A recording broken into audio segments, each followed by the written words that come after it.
vous avez la responsabilité aussi, Marianne Léniaud, si jamais vous sentez qu'on ne va pas passer un pic, d'être plus directive, d'être plus...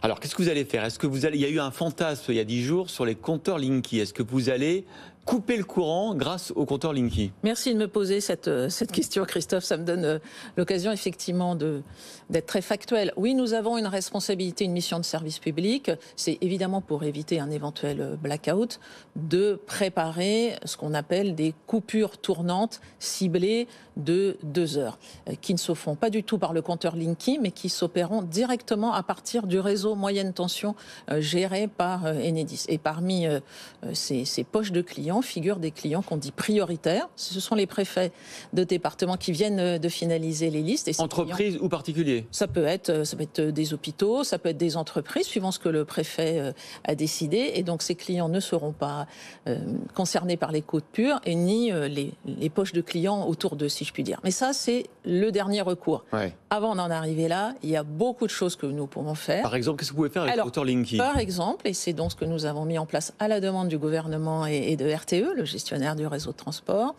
cette mesure qui consiste à décaler le chauffage des ballons d'eau chaude. Décaler les heures creuses en quelque sorte. Voilà, en fait, ce sont les heures creuses qu'on appelle méridiennes, entre 12h et 14h, puisque les heures creuses les plus habituelles, c'est la nuit. C'est la nuit, oui. Mais il y a aussi 4 millions de clients qui ont des heures creuses sur l'heure du déjeuner, qui était une heure, il y a quelques années, où il n'y avait pas beaucoup de pics de consommation. Mais aujourd'hui, les habitudes ont changé. Et donc, c'est très intéressant pour le système électrique de décaler cette période de chauffage des ballons d'eau chaude à la nuit. Mais vous avez toujours de l'eau chaude dans votre ballon, puisqu'il a chauffé la nuit. Vous avez toujours de l'électricité, vous avez toujours de l'eau.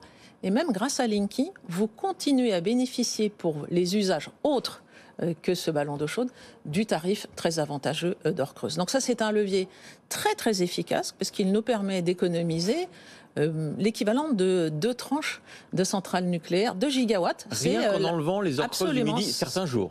C'est la consommation de Paris qui est ainsi économisée et on évite de tirer sur le système électrique. Ça, c'est le premier levier qui est déjà en place.